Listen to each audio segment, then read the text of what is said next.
Este es el último episodio de la temporada, así que había que cerrarla bien. La verdad que es el primer invitado que repite, ¿eh? ¿Cómo te sientes, Pablo? Un placer volver aquí ya después de toda la gente importante que ha venido, ¿no? Y vamos a hablar sobre RAG, Fine Tuning y cuándo utilizar cada uno, porque son dos conceptos que están muy en boca de todos cuando nos ponemos a hablar sobre implementar IA, pero quizá no sabemos cuándo exactamente es mejor utilizar uno, otro, quizá ambos. Ya sabemos que toda la inteligencia artificial, por mucho marketing y nombre que le demos, al final por detrás tenemos que hacer una línea, cálculo y estadística. A modo de resumen es eso, el RAG es yo tengo un contexto que puede cambiar dinámicamente en el tiempo y que además necesita la trazabilidad, y el fine tuning es para responder de una manera muy concreta a una tarea muy concreta que se ha definido y que no va a cambiar en el tiempo. Me hace especial ilusión ver que todas las empresas y que todo el mundo se está empezando a interesar por estos temas y que es capaz de ver realmente el rendimiento y todas las ganancias que nos puede traer este tipo de tecnologías, pero lo más importante son los datos. Un modelo va a ser tan bueno como son los datos que tienes, ¿no? El típico mensaje que dicen de garbage in, garbage out, pues aquí, aunque esto sea inteligencia artificial generativa, tenemos el mismo problema. Animo y todo el mundo, a todas las empresas, a incorporar tecnologías de este tipo si realmente les van a ayudar y a traer beneficio. Bienvenidos a Innosfera, el podcast de ciencia de datos. Este es el último episodio de la temporada, así que había que cerrarla bien. Vuelve Pablo García, el primer invitado que repite con nosotros. Con él ya estuvimos en el episodio 5 explicando cómo funcionan los transformers por dentro. Y hoy retomamos desde ahí. Hablamos de RAG, de fine tuning, de salida estructurada y sobre todo de cuándo usar cada cosa, que es donde hay más confusión. Este va a ser un episodio técnico, que nadie se asuste, pero es de esos que de verdad te hacen entender qué está pasando por debajo cuando usamos la IA. Quédate, que empezamos.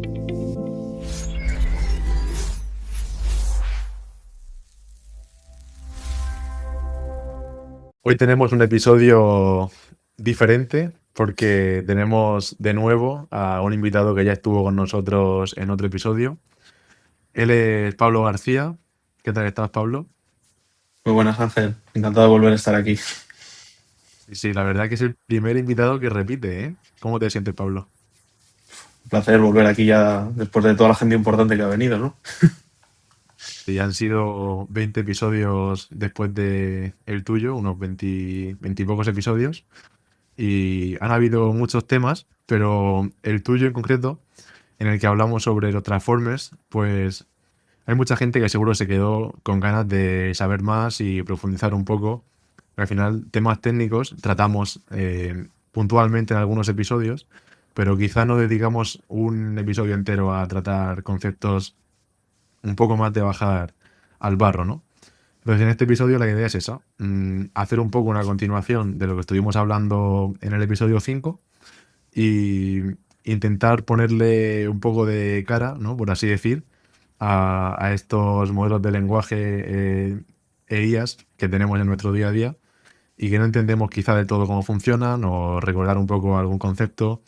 Y para eso Pablo, que es un auténtico crack, experto en todo esto, nos va a poner las cartas aquí sobre la mesa y vamos a hablar sobre RAG, fine tuning y, y más bien pues cuándo utilizar cada uno, porque son dos conceptos que están muy en boca de todos cuando nos ponemos a hablar sobre implementar IA, pero quizá no sabemos cuándo exactamente es mejor utilizar uno, otro, quizá ambos.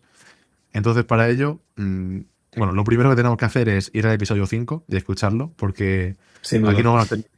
no van a hacer ningún recordatorio de lo que se habló. Os lo podéis poner ahí y disfrutarlo y volved a este episodio y ya pues lo tenemos encaminado. En primer lugar, Pablo, pues vamos a empezar por algún sitio. El RAG, ¿cómo lo definimos? ¿Qué es? Bueno, antes de, digamos, de hablar de cada tecnología y comparar las dos, yo creo que es importante decir, digamos, dentro del mundo de los LLMs, que son como dos soluciones, ¿no? Pero tenemos que empezar por, antes, yo diría, antes de definirlo, saber a dónde queremos llegar, es decir, qué nos van a aportar estas soluciones. Que es más que nada el poder hacer que tenemos un modelo que ha entrenado, ya puede ser, bien ser open source, como por ejemplo DeepSeek, o a lo mejor un proveedor externo, como puede ser Anthropic o OpenAI. Lo ha entrenado, le ha dado un conocimiento a ese modelo, pero nosotros queremos, por ejemplo, responder preguntas de nuestro negocio, hacer preguntas sobre los documentos que tenemos en nuestra empresa o hacer que el modelo se comporte o tenga un tono de respuesta específico de nuestro dominio. Entonces, estas dos técnicas lo que nos van a ayudar va a ser a eso, a que el modelo pueda adaptar un comportamiento específico a nuestro dominio. Yo creo que es importante tener en cuenta Sí, esto, sí. ¿no? Orientarlo un poco del para qué, ¿no? O sea, está muy Sí, guay la en vez de tecnología, liarnos pero con las técnicas, primero saber a dónde queremos llegar y luego ya ver sí, cómo funciona cada sí. De todas cosa. formas, esto seguro que se ve mucho más claro conforme vayamos avanzando.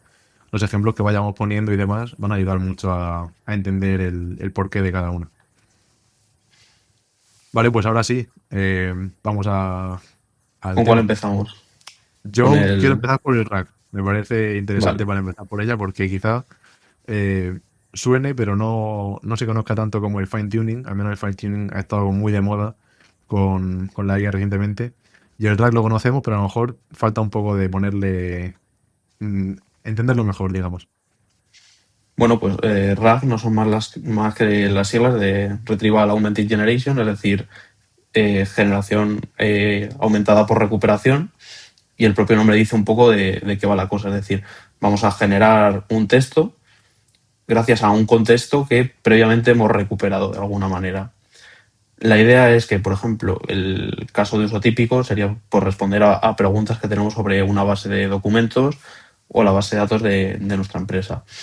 Entonces, lo que queremos hacer es como nuestro modelo de lenguaje tiene una ventana de contexto que es mucho más pequeña que toda nuestra base de conocimiento, o aunque toda nuestra base de conocimiento cupiese dentro de esta ventana de contexto, como los tokens nos cuestan dinero, queremos darle al modelo el contexto mínimo necesario para poder responder a esa pregunta.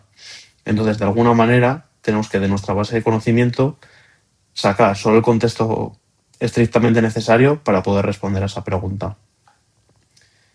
¿Cómo hacemos eso? La idea es que, bueno, ya sabemos que toda la inteligencia artificial, por mucho marketing y nombre que le demos, al final por detrás no es más que álgebra lineal, cálculo y estadística. Y en el episodio anterior, como tú bien decías, veníamos de explicar cómo funcionan los LLMs basados en los modelos Transformer. Entonces, en este episodio veíamos que trabajábamos todo con vectores, a los que llamábamos embeddings, y estos vectores que tuviesen una distancia coseno, es decir, el ángulo que forman, cuanto más alineados estén esos vectores, quiere decir que escondían conceptos más similares. Entonces, la idea, así, a grandes rasgos del RAG, es que lo que hacemos es cogemos nuestra pregunta, la convertimos en un vector con un modelo de embedding y previamente hemos ido generando embeddings de nuestra base de conocimiento. Entonces, la idea es, dado nuestro vector de consulta, encontrar los n vectores más similares de nuestra base de conocimiento. Y una vez que hemos recuperado solo los trozos, digamos, similares a nuestra pregunta o que responderían a nuestra pregunta, se lo damos esos trozos al modelo, al LLM, y le pedimos que nos responda a la pregunta dada, dado este contexto. Ujú. Y, y cómo hace realmente para cuando dos términos no tienen las mismas palabras, pero sí que son similares en significado. ¿Algún ejemplo de esto? ¿Y por qué es tan importante que si no buscamos exactamente esa palabra, sí lo pueda encontrar este sistema? Eso es, normalmente lo que hemos contado es un poco la forma naive de hacer un RAG, es decir, cómo se hacía hace varios años cuando surgió todo esto. Y la clave que dices tú un poco de las palabras polisémicas viene un poco de lo que es cómo funciona un modelo de embedding como tal. Es decir, son modelos también basados en la arquitectura Transformer, como veíamos en el episodio anterior. Pero la idea de estos es que en vez de generar un embedding por token, generamos un único embedding de todo un texto o de toda una imagen. Que bueno, creo recordar que comentábamos brevemente cómo se hacía en el episodio anterior, pero la idea es eso, que en los transformers normales generábamos un embedding por token y cada embedding se llevaba contexto del resto de embeddings gracias al mecanismo de atención, que es lo que nos permite modificarlos para ponerlos en contexto. Lo que se hace en este caso, a diferencia de un modelo de transformer normal, es que los transformers normales manejamos un embedding por token y en este lo que hacemos es añadimos como un token vacío en el que se genera un embedding extra De manera que si nuestro texto tiene una secuencia de n tokens, en este caso es como si manejásemos una secuencia de n más un tokens, entonces ese token vacío tiene un embedding vacío que va cogiendo contexto durante todos esos procesos de atención, va cogiendo contexto de todo el resto de embeddings. De manera que conseguimos tener un embedding que digamos que resume todo el contexto de ese texto que le hemos dado.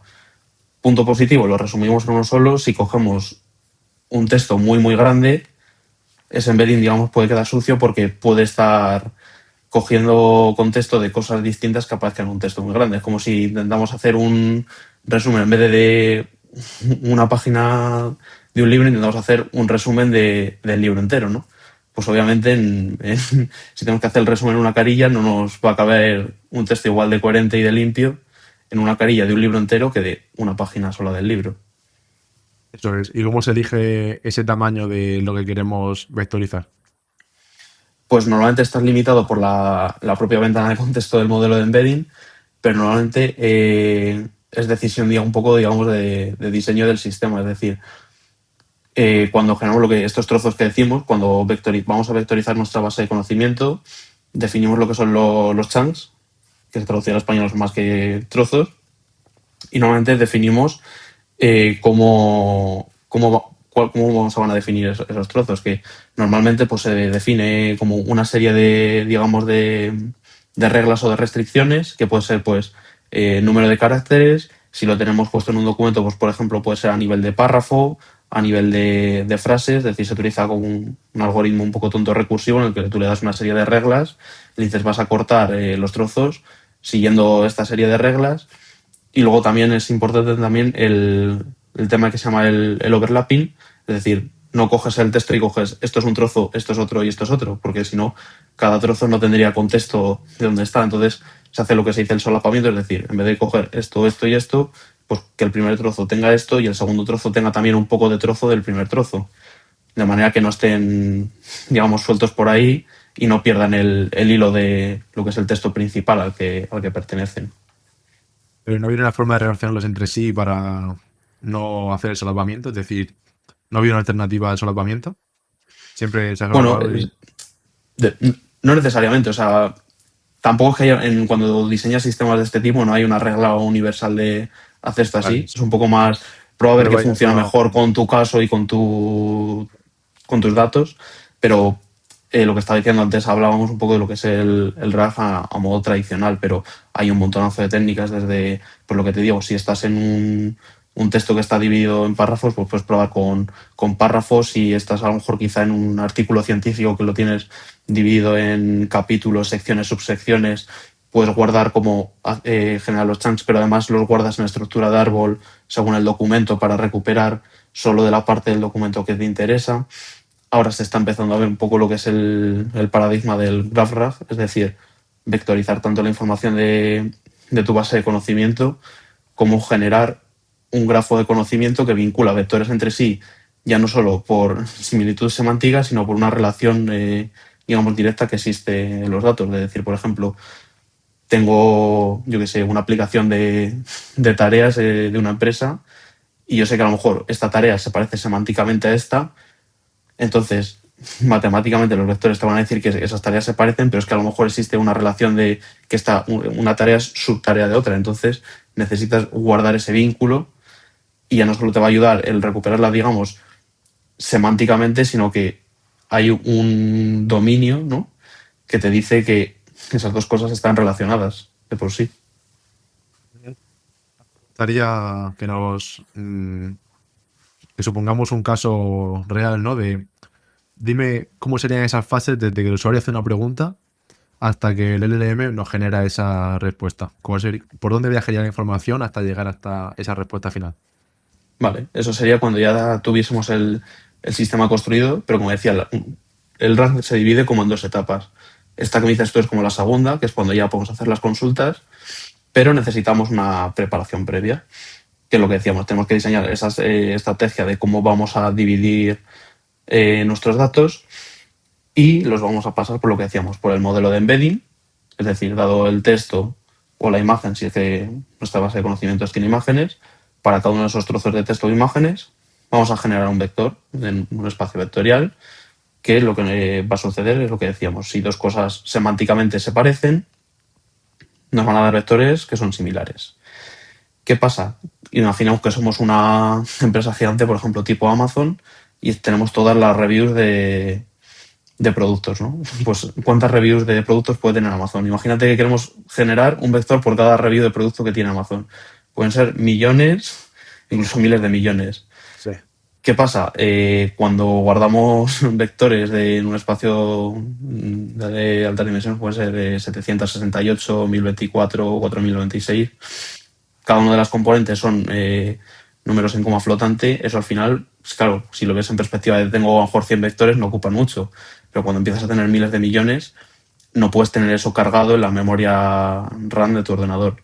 Entonces, igual que trabajábamos con bases de datos relacionales y no relacionales durante años para guardar datos de manera estructurada o no estructurada, pues lo que ha surgido ahora es un poco el paradigma de las bases de datos vectoriales, que son bases de datos que están optimizadas para decir yo te doy vectores, guárdamelos, y el patrón de consulta, igual que las bases de datos relacionales, es te doy una consulta en SQL, empiezas a relacionar tablas y con esa me das la respuesta, o en no relacionales, que pueden ser pues, de cualquier otro tipo, y que optimizan distintos patrones de acceso, como si, por ejemplo, te vas, yo que sé, a bases de datos tipo Cassandra que están optimizadas por este campo, me lo vas a dar y me lo vas a encontrar súper rápido. Pues, por ejemplo, las bases de datos vectoriales están optimizadas a yo te doy este vector y me vas a encontrar los n vectores, o sea, la cantidad que tú me digas, más cercanos a este que yo te he dado. Lo que hacen es, a cambio de poder buscar entre miles de millones de vectores súper rápido, lo hacen de manera aproximada. Utilizan algoritmos tipo ANN, es decir, vecinos más cercanos, pero de manera aproximada, que lo que hacen es, cuando tú les insertas vectores, digamos que hacen como grupos, y cuando llega un vector, el de tu consulta, digamos como que podan el espacio de búsqueda para buscar solo entre los que parece que sean más similares al tuyo, evitando así un montonazo de comparaciones contra los que ni siquiera están cerca. Muy chulo, Entonces ¿eh? ese sería como... Al final no son más que técnicas que ya existían en ciencia de datos, que hay mucha teoría de grafos y de Que se cosas están parecidas a... aplicando, ¿no? Para estos nuevos requerimientos Eso es, de la IA. sí, sí. Entonces es como la primera etapa, ¿no? El decir, preparo los datos, igual que en un modelo, digamos, supervisado, ¿no? Hacemos todo el ETL de los datos y entrenamos el modelo. En un RAG sería un poco eso, el definir de qué manera vamos a hacer ese split de los datos, generar los embeddings y guardarlos en nuestra base de datos vectorial. Que lo que decía que, por cierto, teníamos muchas bases de datos que eran relacionales y no relacionales. Ahora, con toda esta moda, bases de datos de toda la vida, como por ejemplo Postgres, Redis, Mongo, que hacían pues, su trabajo de base de datos relacional o no relacional. Con esta moda han incorporado el tipo de dato vector y índices vectoriales y se han adaptado para sumarse a este barco. Ha sido recientemente, ¿no? Que se ve que otros proveedores eran los de bases de datos vectoriales, pero las de toda la vida se han subido al barco, ¿no? Claro, ha sucedido un poco que han empezado a hacer bases de datos que estaban pensadas específicamente para vectores, pues tipo FAIS o Pinecone. Y la pregunta era, pues, si yo en mi empresa ya tengo mi base de datos a lo mejor transaccional, como puede ser Postgres, MySQL. Luego tengo, por otro lado, el sistema analítico en un Data Lakehouse. Y ahora encima tengo que mantener también una base de datos vectorial, pues vamos a ver si podemos unificar un poco esto, ¿no? Y no tener ahí 25 sistemas distribuidos por ahí. Entonces ha surgido eso de que muchas bases de datos relacionales y no relacionales han incorporado la posibilidad de trabajar con vectores como un tipo de datos más. Y lo que te preguntaba del pipeline, ¿cómo sería así en resumidas pasos? Es desde que el usuario pregunta algo hasta que el LLM genera la respuesta. Vale, pues con lo que hemos dicho hasta ahora tenemos como esa fase, digamos, de entrenamiento, que no es un entrenamiento al uso de un modelo supervisado, ¿no? Pero ahora ya tenemos definida la manera en la que tenemos, digamos, preparada la base de conocimiento para responder. Ahora ya viene, digamos, la parte de inferencia del modelo, es decir, el usuario nos va a dar una consulta, como por ejemplo, cuántas unidades del producto X se vendieron ayer. Entonces, si eso lo tengo escrito en documentos o en mi base de datos, el primer paso es con el mismo modelo que he generado los vectores de la base de datos, voy a generar el vector de la consulta del usuario. Y ahora, digamos, en el RAG simple sería simplemente decirle a la base de datos, este es mi vector de consulta, dame los n vectores más cercanos. Y eso nos devolvería, tendríamos guardada en la base de datos la relación entre vectores y el texto. Entonces recuperaríamos, haría ese producto escalar optimizado para recuperar los n vectores más similares y por tanto tendríamos los n textos que semánticamente más se parecen a la consulta del usuario y simplemente iríamos a un LLM y le diríamos, pues eres parte de, esto en el prompt, eres parte de un sistema RAG, el usuario ha hecho esta pregunta y se han recuperado estos documentos. Responde al usuario con utilizando este contexto y si no sabes la pregunta, pues di que no lo sabes o que no tienes la capacidad. Esto, como digo, pues es la versión como más simple y existen que se hacía cuando se descubrió o se propuso RAG, pero hoy en día sí que hay muchas más optimizaciones que nos permiten mejorar estos resultados. Ujú. Vale, pues yo creo que el rack ha quedado bastante claro, ¿no? O alguna cosilla que se nos esté escapando. Bueno, podemos comentar si quieres alguna de estas optimizaciones que es importante tener en cuenta, que es que, claro, cuando hacemos esta recuperación, lo que decía, estamos utilizando algoritmos que realmente utilizan estructuras de datos que son probabilísticas y además cuando trabajamos con embeddings no siempre nos van a dar la cosa, digamos, que más se parece textualmente, porque claro, imagínate que yo le estoy preguntando al sistema dime cuál es el producto que se llama X exactamente. Es decir, que nos traiga la información del producto X. Es decir, yo necesito identificar en mi base de datos quién es el producto X. Entonces, quizá en esos casos ni siquiera me hace falta una búsqueda, digamos, semántica por significado. Necesito encontrar literalmente lo que pone o que sea ajustar mayúsculas y minúsculas o que sea una búsqueda, digamos, híbrida entre el significado y lo que aparece textualmente. Entonces, lo que se hace en este caso es, además de todo lo que hemos contado, existen técnicas de hace muchísimos años, como por ejemplo BM25, que no es más que utiliza parecido a los trigramas y cosas de estas de NLP que existían antes de Transformers y todo este tipo de tecnologías, que lo que hacen es más, en vez de una búsqueda semántica, una búsqueda léxica. Entonces, generalmente lo que se hace es para poder tener, digamos, lo mejor de los dos mundos, es generar la búsqueda tanto en el índice semántico como en el índice léxico. Y luego con algoritmos de combinación de rankings, es decir, porque puedo tener los que n que más se parecen semánticamente y los n que más se parecen léxicamente, necesito combinarlos. Entonces existen técnicas como RRF que lo que nos permiten es decir, pues si tengo un documento que me aparece muy arriba de los dos rankings y tengo otro que aparece arriba en uno y abajo en otro, pues tendrá mucho más peso en el resultado final el que aparece arriba en los dos que el que aparece solo en uno, por ejemplo. Porque quiere decir que se parece más de semánticamente y léxicamente en vez de a lo mejor solo léxicamente, que es lo que decías. Que la palabra sea la misma no tiene por qué implicar que signifique lo mismo en el contexto en el que están. Sí. Y por ver un poco así ya con perspectiva el tema del rack, una de las principales ventajas podría ser que la información siempre está actualizada, ¿no? Porque siempre va a buscar sobre en real time, digamos. Eso es, podemos controlar incluso si sabemos quién es cada usuario y qué permisos tiene, incluso podemos decidir cada usuario mediante qué documentos se le puede responder. Como dices tú, si tenemos un pipeline de datos que se actualiza en tiempo real, podemos tener los datos y el conocimiento del LLM actualizado en tiempo real, tanto como añadir nuevo conocimiento como quitárselo. Y además es a nivel, digamos, de observabilidad, es súper fácil saber a qué se ha debido la respuesta de un LLM porque podemos ver que la ¿Dónde respuesta viene, no? ha sido realizada en base a qué chunks. O sea que es completamente directo.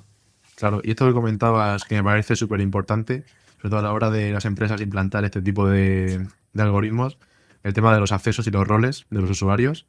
En un sistema de RAG, ¿cómo sería la forma más o más habitual o mejor de definir estos roles por usuario para asegurarnos de que ninguno puede, haciendo pues virguerías ahí con el prompt, acceder a cosas que no le tocan? Pues normalmente eso no es tanto, digamos, del sistema RAG como tal, sino de tener, por ejemplo, un buen sistema de permisos definido en la empresa. Es decir, si Por podemos debajo, ¿no? definir en Eso es, sería más a nivel de backend de aplicaciones. Es decir, si yo tengo en mi empresa, me lo invento, definido los roles de administrador, manager, empleado, por ejemplo, y cada uno puede ver solo sus documentos y los que ha creado un superior, o no sé, normalmente se definen reglas lógicas de qué puede ver cada uno. Sería más definir qué colecciones de documentos puede ver cada usuario, o si tiene que ser con reglas mucho más personalizadas. Es un tema ya más avanzado, pero existen bases de datos vectoriales con lo que se llama como prefiltering. Es decir, si el usuario tiene que recibir una respuesta, pero no tiene permiso de ver lo que más se parece, tendré que enseñarle algo que se parezca menos, pero que pueda verlo. Es decir, si yo la base de datos vectorial le pido que me devuelva 10 vectores y a lo mejor el que más se parece no tiene permiso de verlo el usuario, no me lo puedo cargar antes simplemente porque no tenga permisos. Tendré que buscar en el subespacio vectorial en el que sí tenga permisos el usuario. Y es un tema que es muy interesante y estoy viendo que poco a poco van saliendo más papers para optimizar eso porque no es un tema sencillo. No, Pero es normalmente difícil. a grandes rasgos, a nivel de backend con reglas de decir, tú puedes ver lo que has creado tú y lo que hay por debajo, se suele solucionar. En ningún caso sería bueno dejarle al LLM que gestionara los permisos, ¿no? No le podemos dar No, una tabla con permisos porque estoy viendo ya la empresa de IA de turno que te monta un sistema de IA para localizar documentos y los roles los pasa como una tabla de Excel no. y, y eso no va a salir bien, ¿no? Es muy tentador, como sabemos siempre, ¿no? Como nos hablan en lenguaje natural, pedirles Claro, que nos hagan cualquier tarea, pero no hay que olvidarnos de que un transformer no es más que un modelo que predice cuál es la siguiente palabra. Entonces, no es algo determinista ni fiable para hacer eso así. eso es. Vale, pues el rack lo tenemos bastante claro ya. La verdad que es súper interesante siempre volver a hablar de esto. En algún episodio creo que le hemos tocado ya el tema de rack. Contigo, no sé si quizás lo mencionamos en el 5 pero en Llegar a otros sí explicarlo, que ¿no? explicarlo no, pero mencionar siempre se acaba mencionando, pero ahora ha sido cuando hemos entrado realmente de lleno. Y el otro, podemos decir, competidor, ¿no? La otra cara de No. la moneda, o el otro caso de uso para resolver problemas similares, es el tema del fine tuning. Que el fine tuning viene un poco por el hecho, la realidad de que no todos pueden, casi nadie puede entrenar su modelo de IA desde cero. Todos tenemos que coger ya modelos que han sido entrenados previamente y hacerle ese ajuste fino, que sería la traducción. Eso es, sí. O sea, la idea es un poco, no tanto como en el RAG, luego si quieres los comparamos, pero la idea es poder modificar directamente el comportamiento o conocimiento general del modelo. Porque es lo que decías, que no tiene sentido que si yo tengo una tarea muy concreta que no sabe resolver un modelo, tenga que coger un modelo creado desde cero y entrenarlo. Tiene que aprender, o sea, es como si tú coges a una persona, pon que es una persona que tienes que enseñarle, por ejemplo, digamos, alemán, que sabe hablar, por ejemplo, español e inglés, y tiene que aprender a hablar alemán. No tiene sentido que tengas que enseñar a esa persona todo desde cero. Entrenar un LLM desde cero sería como coger un niño de meses y que vaya aprendiendo todo ese conocimiento como hasta llegar a su vida adulta, en la que entonces ya puede aprender alemán. Tendría sentido, ¿no? Si tenemos una persona que sabe español, inglés y que tenga 25 años y que sabe ya, tiene todo ese conocimiento previo, tanto del lenguaje como de la vida, será mucho más fácil que aprenda solo alemán que intentar enseñárselo a un niño de un año que no sabe hacer nada, ¿no? Esa es un poco la Sería idea. mucho más, sería más entretenido enseñar al bebé, la verdad, te lo pasarías mejor. Pero qué resultados rápidos, mejor empezar Eso por es. coger a un entrenador. Eso, a nivel de tiempo, es la misma idea. Vale. ¿Y cómo lo definimos un poco más desde abajo? ¿Cómo Vale. se hace un fine tuning de un modelo? Hay diferentes maneras, ¿no?, de ajustar un modelo, porque al final lo que estamos haciendo, no hay que olvidarnos que un transformer no es más que un montón de redes neuronales juntas. Entonces, la manera de entrenar un transformer es el algoritmo de backpropagation, es decir, es un aprendizaje supervisado. Yo tengo ejemplos de lo que quiero que respondan, cojo la entrada, el modelo me da la salida, comparo las salidas, la que me ha dado el modelo con la esperada, con una función de pérdida y ahí aproximando con un descenso por gradiente o el optimizador correspondiente, calculando todas las derivadas parciales del gradiente, propago los errores hacia atrás para ajustar cada uno de los parámetros del modelo para intentar conseguir esa salida que yo esperaba. Entonces, hay distintas maneras de hacerlo, lo que sería a lo bruto, es decir, yo tengo ya el modelo entrenado, cojo ejemplos sobre lo que yo quiero resolver y simplemente pues seguir entrenando épocas sobre mi dataset. Pero el problema de esto es que si te fijas, cuando hablamos del número de parámetros que tiene una LLM, hablamos ya casi del orden de billones. Entonces no parece muy razonable en coste, tiempo, dinero y energía ponernos a ajustar de nuevo a entrenar sobre todos los parámetros del modelo. Entonces, lo que se suele hacer, lo más popular, es dentro de una sección de algoritmos que se llaman PFT, de Parameter Efficient Tuning. Uno de los más conocidos y que fue el que salió así el paper más conocido es el que se llama LoRa, que viene de las siglas de Low Rank Adaptation. Lo que cuentan en este paper es que descubrieron que, digamos, bueno, como sabemos, todos los parámetros de un modelo al final no son más que matrices de números decimales. Entonces lo que dijeron es, vale, vamos a hacer a lo bruto este entrenamiento que yo conocí, que comentaba antes, es decir, cojo mi dataset inicial y voy a entrenar otra vez sobre todo el modelo entero y voy a verificar que el modelo funciona para la tarea concreta que yo quería, que antes no sabía hacer. Y lo que hacen es comparan esas matrices de parámetros como estaban antes de este segundo entrenamiento y cómo han quedado después.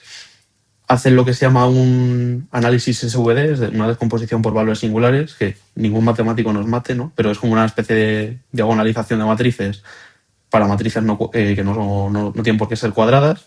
Entonces sacaban lo que serían los autovalores y los autovectores y veían que tras hacer este segundo entrenamiento, el cómo habían cambiado estas matrices se concentraba en unos pocos autovalores y por tanto unos autovectores asociados. Es parecido, digamos, este análisis a como cuando hacemos el PCA para reducir la dimensionalidad de un dataset, que vemos qué variables serían como las más importantes.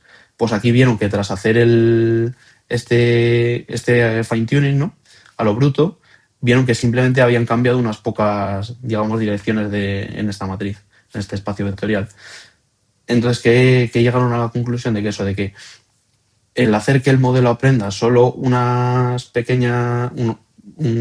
tarea específica, no necesitas cambiar, digamos, muy a lo bruto, muy a lo loco, todas estas matrices de peso. Es decir, el rango, lo que sería la matriz que produce el cambio en el conocimiento, tiene un rango muy pequeñito, en el que ven que 8, 16, 32, frente a los miles que puede tener la matriz normal de pesos. Bueno, pues lo que nos dice LoRa es que vamos a trabajar solo sobre las matrices que hablábamos en el episodio anterior, el 5, el WQ, WK y W del transformer, de los módulos de atención. Y aún así, aunque solo nos quedásemos con esas matrices de parámetros, ¿qué pasaría? Pongamos que esas matrices los embeddings tienen dimensión 4096. Esas matrices, si fuesen cuadradas, por ejemplo, pongamos que son de 4096 por 4096. Entonces, ¿qué sucedería? Aunque solo tengamos que tocar esas, serían un montón de parámetros a entrenar. Entonces, lo que nos dice LoRa es como, mediante la experimentación que hemos hecho, hemos visto que el cambio que se produce simplemente, o sea, tiene un rango muy bajo, pueden ser 8, 16, 32, por ejemplo. Lo que nos dice es, vamos a coger esta matriz que tenemos que sumar a la del modelo para que el modelo sepa hacer esta tarea concreta, en vez de buscar una matriz de 4000 por 4096 por 4096 nueva, vamos a buscar dos matrices que sean, por ejemplo, de dimensión 4096 por 8 y otra matriz que sea de 8 por 4096, de manera que esas matrices se pueden multiplicar y yo recupero una matriz que es 4096 por 4096. ¿Qué pasa? Que 2 por 8 por 4096 son muchísimos menos parámetros que 4096 al cuadrado. Entonces lo que hace LoRa es justamente eso. El paso hacia adelante lo hacemos con el modelo normal y al pasar hacia atrás vamos a buscar esas matrices que son de 4096 por 8 y 8 por 4096 y vamos a conseguir una matriz que se parece que es muy similar a la matriz original que estamos buscando.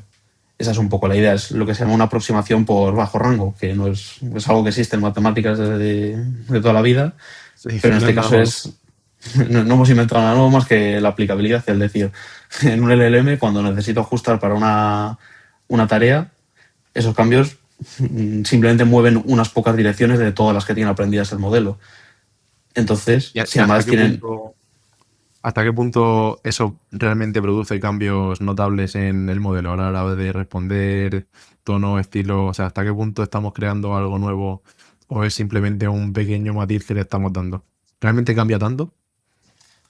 depende un poco del caso de uso. Como decía antes, no hay una regla universal en decir para esto voy a utilizar el fine tuning y para esto, digamos, el RAG. Sí, sí hay casos claros que luego si quieres comentamos, pero hay veces como por ejemplo lo que dices tú, el tono debe responder de manera educada o cosas así. Normalmente son cosas que se suelen meter en el prompt del sistema y el modelo suele obedecer, pero un poco a mí el ejemplo que me parece que es un poco más ilustrativo, ya no es solo a nivel de el tono de respuesta, sino, por ejemplo, vamos a imaginar que, un caso hipotético, ¿no? Pero imagínate que tenemos un LLM que vamos a utilizar como asistente de programación y todo el código, o sea, todos los datos con los que ha sido entrenado ha sido código, por ejemplo, en un lenguaje que sigue un paradigma imperativo, como C, en el que tienes que gestionar tú la memoria, y también ha visto código de que sea un paradigma, por ejemplo, orientado a objetos, como puede ser Java. Pongamos que nuestro modelo simplemente sabe programar en C y sabe programar en Java.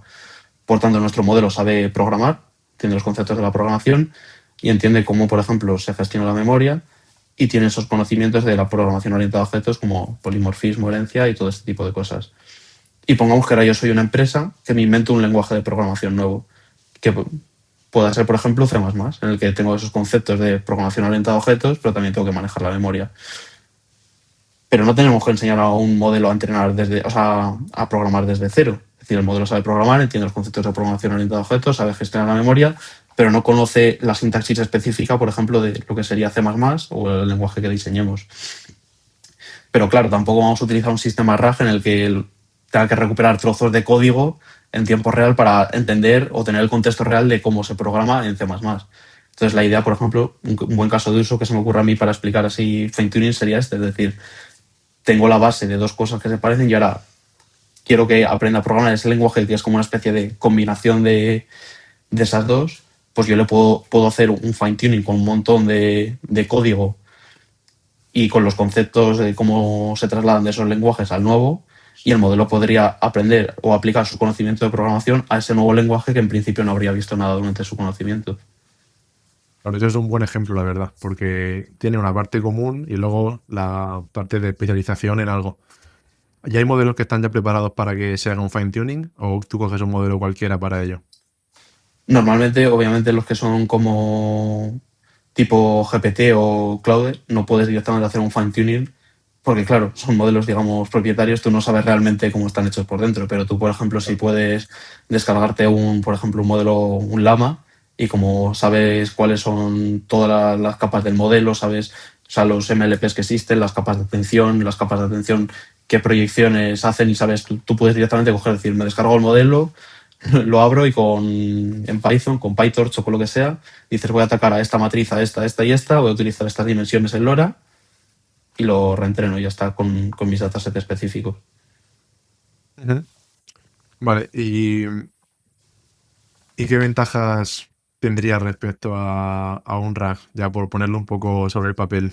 ¿Qué diferencias hay? Aunque ya lo hemos comentado un poco, pero ¿cómo podemos un poco ver pros y contras de cada uno? Yo no diría que es pros y contras, sino que es directamente el caso de uso para lo que queremos resolver, ¿no? Es decir, un poco el resumen sería que RAG, un sistema RAG lo vamos a utilizar cuando necesitamos que el modelo responda al usuario con un contexto específico, que tengamos trazabilidad de en qué se ha basado la respuesta y que en tiempo real podamos cambiar y modificar lo que es el conocimiento y el contexto de la gente. Mientras que el fine tuning es cuando queremos, a partir de un modelo general, llevarlo a que sea capaz de resolver una tarea muy específica que previsiblemente no va a cambiar en el tiempo. porque aunque hayamos dicho que LoRa es un método, digamos, eficiente en parámetros, aún así el coste es elevado. El RAG es mucho más barato y mucho más sencillo para una persona implementarlo que fine-tuning, que hay que tener conocimientos, digamos, más elevados para llevarlo a cabo, ya no solo los conocimientos, sino que a nivel de implementarlo es un poco más engorroso, porque a veces hay que meterse con librerías, ¿no?, que no son tan amigables como las típicas para implementar un RAG. A veces hay que empezar a coordinar clústeres de GPUs para poder hacer esto.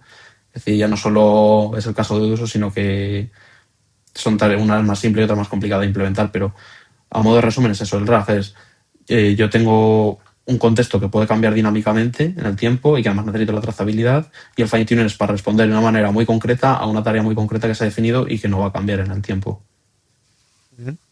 Vale, queda claro. Y luego también a mí me interesa conocer más sobre el tema de la salida estructurada, porque hubo un momento en el que cuando tú querías que la salida del modelo fuera estructurada, por ejemplo, un JSON, para conectarlo a algo que necesite una información estructurada como una aplicación o cualquier otro sistema, tú lo que hacías era pues un fine tuning. Pero hoy en día ya no van por ahí las cosas, ¿no? Claro, antes, claro, uno de los problemas que teníamos es cuando empezamos a integrar los LLMs en nuestra aplicación como un sistema más. Es decir, por ejemplo, pongamos que tenemos un sistema de reconocimiento de imágenes, de documentos, y yo quiero sacar, por ejemplo, pongamos que son, por ejemplo, facturas, y necesito sacar el CIF de la empresa de la que viene esa factura, entre otros campos. Entonces, si una parte de mi sistema es este sistema de visión artificial, que en realidad es un LLM, yo necesito de alguna manera determinística y estructurada poder sacar esa información, no que yo le diga en el prompt: aquí tienes la imagen, saca estos campos, y que la respuesta me venga: sí, por supuesto, aquí tienes un JSON con tu formato, o que se vuelva un día loco y se le olvide cerrar una comilla en el JSON, o que en vez de ser un JSON, pongamos que lo quiero sacar por el motivo que sea, en formato XML o en CSV, y que se le vaya a la cabeza y se salte algún delimitador o alguna cosa propia. Antes lo que se solía hacer es lo que dices tú. Se cogían modelos generales y se les hacía un fine-tuning para que no respondiesen con la típica palabra de agente, tuviesen un montón de ejemplos de JSON y siempre pudiesen responder en ese formato. Pero como seguía viendo, o sea, al fin y al cabo, por mucho fine-tuning que hagas, no deja de ser un sistema probabilístico que podría ser que, por el motivo que fuese, no te respondiese o te diese un texto que no fuese válido. Entonces, lo que en día, hoy los motores de diferencia, por ejemplo, cuando tú te bajas o sea, la mayoría de APIs de proveedores externas también lo hacen, como si tú te vas a Cloud o a ChatGPT. Normalmente, cuando tú haces la request al proveedor, puedes pasarle un esquema, de decir: el modelo me tiene que responder simplemente con un JSON en el que tengo el campo nombre, que va a ser un string, y el campo edad, que va a ser un entero, y me tiene que devolver la respuesta, que sea un JSON que sea válido según este esquema. Y como decía, esto lo hacen tanto las APIs de proveedores externos como motores de inferencia local, como por ejemplo Llama o VLLM. Entonces, si quieres, podemos indagar ahí un poco sobre esto. Sí, adelante, es tuyo. Vale, Vamos a pues ello. este tema está muy relacionado en cómo funcionan los compiladores y los intérpretes, por ejemplo, de un lenguaje de programación en general. Vamos a no meternos en ello porque podríamos estar hablando horas y horas sobre esto, pero No, así de manera... la gente que está escuchando aquí es gente que sabe lo que hace, o sea que no tengan miedo. Bueno, entonces vamos con todo. De manera general, o sea, cuando cómo se hacen los compiladores, los intérpretes de un lenguaje, utilizan una parte de, podríamos decir, ciencias de la computación o de matemáticas discretas, que se llaman gramáticas libres de contexto. Es una teoría que nos permite definir y formalizar lenguajes, ya sean lenguajes de programación o lenguajes como puede ser el castellano o cualquier cosa que podamos entender como lenguaje, ¿no? Entonces, lo que hacen es definen lo que son, al igual que los transformers, lo que llaman tokens o caracteres terminales, que son como la unidad mínima de información, es decir, el alfabeto que conoce ese universo. Y además definen también reglas que se llaman producciones, que lo que nos dicen es el orden en el que pueden venir las cosas. Como por ejemplo, yo puedo decir que una oración se compone de sujeto y predicado, y en el sujeto y el predicado pues hay sintagmas que cada uno pues tiene cada uno de sus elementos. Pues igual en los lenguajes de programación sucede lo mismo, ¿no? Es decir, yo puedo tener funciones, las funciones devuelven elementos de un tipo, cuando ya en una variable tiene que aparecer el nombre de la variable, un igual y una expresión que puede ser pues otras muchas cosas. ¿Sabes? De manera general, no estamos saltando muchas cosas que nadie se enfade, ¿no? Pero lo que definimos son como los caracteres mínimos de información y las reglas que definen, que al combinarlas con esos caracteres nos permiten definir cadenas o textos válidos dentro de ese lenguaje. Entonces, lo que se hace para verificar si un texto pertenece a un lenguaje se pasa por tres fases, como hacíamos en el colegio: análisis léxico, análisis sintáctico y análisis semántico. El análisis léxico hace algo parecido a lo que sería el tokenizador del LLM que hablábamos en el episodio anterior. Es decir, coge el texto y lo parte en los caracteres terminales que se definen en ese lenguaje y valida que al hacer esas particiones todas sean válidas en el lenguaje. Luego en el análisis sintáctico se verifica eso, que el orden en el que aparecen tenga sentido. No puedo hacer en Python, por ejemplo, igual 3 igual 4. No es válido. Tengo que hacer una asignación, pues por ejemplo, variable igual a 3 más 4. Y luego el análisis semántico lo que hace es verificar que realmente tenga sentido eso que estoy haciendo, porque puede que aparezca variable igual a 3 más patata, no tiene sentido sumar 3 con patata. Entonces, ¿qué pasa con estos modelos de inferencia y cómo utilizan esto para conseguir un JSON válido, por ejemplo? Lo que hacen es, cuando tú le mandas ese esquema, de decir, me vas a devolver un JSON con el campo nombre, que es un string, y el campo edad, que es un entero, lo que hacen es calculan o derivan cuál es la gramática correspondiente a ese esquema. Es decir, calculan cuáles son los caracteres terminales de ese lenguaje y calculan cuáles son las reglas que al combinar esos caracteres dicen si ese JSON va a ser válido o no. Entonces, una vez que tienen eso, tenemos que recordar, en el episodio anterior decíamos que la manera de funcionar de un transformer es que va generando token a token y cada token depende de los n-1 tokens anteriores, ese proceso de autorregresión que decíamos. Entonces, a priori el transformer va a funcionar exactamente igual que lo que hablábamos, a diferencia de que lo que va a hacer es, en la última capa del transformer, que lo que decíamos nos daba era una distribución de probabilidad, nos decía cada token que el transformer conoce qué probabilidad tiene de ser el siguiente, va a comparar, junto con lo que lleva generado de texto, va a comparar en la gramática definida por el esquema cuáles de los caracteres terminales son válidos. Y todos aquellos que no sean válidos, antes de generar esa distribución de probabilidad en los logits, todos los que no sean válidos, según la formulación matemática, digamos, determinista, los va a bloquear y va a poner su probabilidad 0. De manera que entre todos los tokens que el transformer va a poder elegir, todos ellos van a hacer que el siguiente token haga que el texto devuelto siga siendo un JSON válido según el esquema. De esa manera, el transformer sigue teniendo esa componente no, digamos, probabilística de poder generar tokens que según ejecuciones o la temperatura o cualquier otro parámetro vayan cambiando, pero al bloquear esa distribución de probabilidad, al calcular ese softmax, bloquea que aparezcan tokens que invaliden el esquema definido. Es súper potente, ¿no? Para todo tipo de conectar LLMs a cosas, digamos. Eso es. No hay mucha alternativa, ¿no? Tienes que hacer algo así. Eso es una manera, digamos, simple y que sabes que sí o sí 100% siempre te va a devolver algo válido según el esquema que tú des. Pues como dices tú, para hacer integraciones con APIs o quiero rellenar una base de datos estructurada que es relacional con la respuesta de un LLM, es la manera de hacerlo, porque como decía antes, pues por mucho que hagas el fine tuning o este tipo de cosas, la probabilidad de éxito de que no te vaya a responder sí, aquí tienes el JSON, o que se equivoque al hacer la estructura, o por ejemplo con el formato que ha salido hace poco, que es TOON, que es Token Object Oriented Notation, ¿no? Parecido a JSON, pero que ocupa menos tokens porque utiliza menos caracteres. Claro, si no lo conoce ni lo ha visto nunca, claro, aquí no necesitamos hacer ni fine tuning ni explicarle lo que es.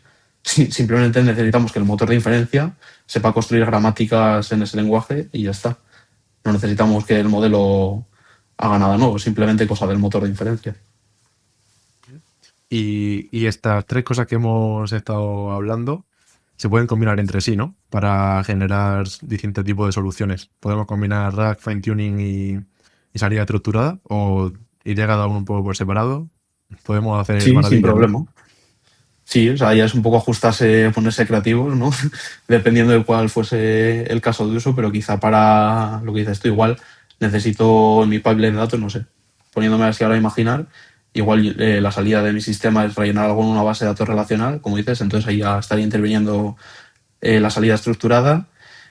Quizá para, pongamos que lo que necesito es localizar cosas de imágenes, entonces igual, por ejemplo, tengo un RAG visual, de decir, el usuario me pregunta en texto y yo recupero imágenes y quizá para reconocer ciertas cosas en esas imágenes, además de explicarlo en el prompt, quizá por algún motivo quisiese hacer un fine-tuning, no sé.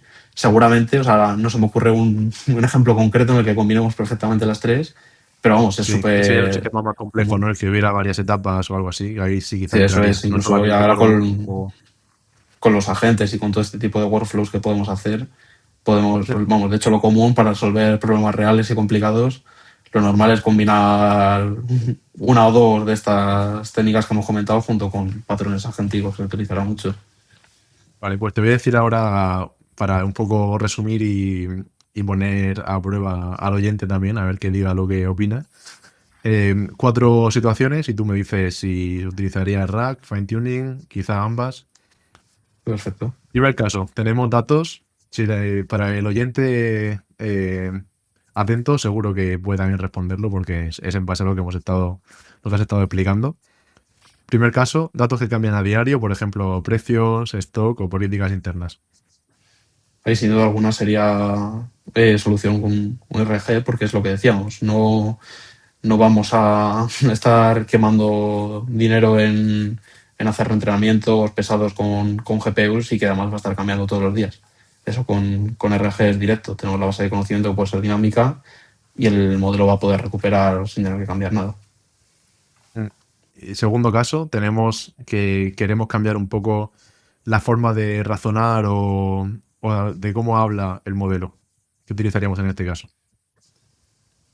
Ahí quizá no sería una discusión entre RAG y fine-tuning, sino sería un poco también experimentación entre el prompt del sistema y fine-tuning. Habría que ver un poco más el caso concreto, pero quizás si lo que queremos es ahorrar dinero, podría ir la cosa por hacer un buen prompt del sistema, aunque sea largo, y cachearlo, que ya hay técnicas, que si quieres ya hablamos otro día de eso, pero quizás lo podríamos solucionar con un buen prompt. Sí, yo ahí opino lo mismo. Tercer caso, tenemos pocos ejemplos de entrenamiento, pero mucha documentación. En ese caso sería un poco más, quizás se podría solucionar con RAG, ¿no? Porque también es verdad que para que el fine tuning tenga efecto necesitamos tener una buena batería de ejemplos, entonces si tenemos pocos, con RAG parece más razonable resolver eso. Y el caso contrario, si tenemos muchos ejemplos de pregunta-respuesta ideal, en este caso quizás sería un fine-tuning, ¿no? Depende un poco, ya no solo en este caso no sería, dependería tanto del volumen, sino también plantearnos si esa información va a cambiar, si algunas personas van a tener acceso o no. No sería tanto de volumen, sino de plantearnos cómo sería esa frecuencia de cambio y el patrón de acceso. No necesariamente tener, que es bueno tener, ¿no?, muchos datos para validar que nuestro sistema funciona correctamente, pero no por tener muchísimos datos tenemos que pensar que tenemos que hacer un fine-tuning a nuestro modelo. Vale.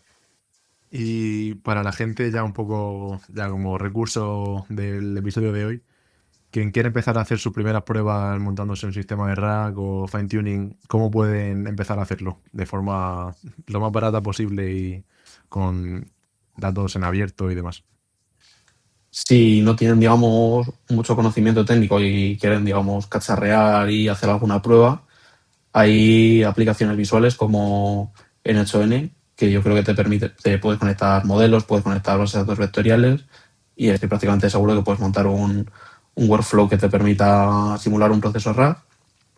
Y si tienes, por ejemplo, conocimientos mínimos de Python o similar, pues en Python hay librerías que son súper sencillas como LangChain y LangGraph que te permiten hacer este tipo de procesos ocultando un montón de lo que sucede por debajo, aunque lo que yo opino y que yo he hecho muchas veces, si quieres de verdad aprenderlo y entenderlo cómo funciona, es en vez de utilizar todo este tipo de librerías que te dan ya todo hecho, probar a hacerlo tú desde cero y vas a aprender mucho más que simplemente ir llamando a cada una de las bibliotecas. Pero digamos el stack para empezar pues sería lo típico: LangChain para comunicarte con los modelos y las bases de datos.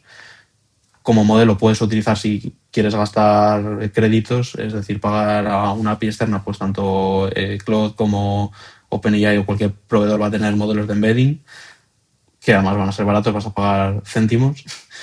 Y si no, pues descargarte algún motor de inferencia local junto con modelos, como por ejemplo con Olama, y vas a poder generar embeddings en local. Y como base de datos vectorial, hay algunas que, digamos, puedes trabajar en memoria, es decir, que cuando cierres la sesión de Python se te van a ir, como por ejemplo ChromaDB. Pero lo que decía antes, hay bases de datos que llevamos utilizando años, como por ejemplo Postgres, que tiene un extensor que se llama PC Vector, que te permite que pues, una columna de tu base de datos se convierta en tipo vector y dentro de las consultas SQL puedas, por ejemplo, hacer un order by por similitud a otro vector. Entonces, ahí tienes también otra opción para adaptar, digamos, tu stack actual a poder hacer pruebas con RAG. Vale, genial. Pues ahora ya me gustaría, como cierre de episodio y de temporada, previo a verano, Las una, vacaciones.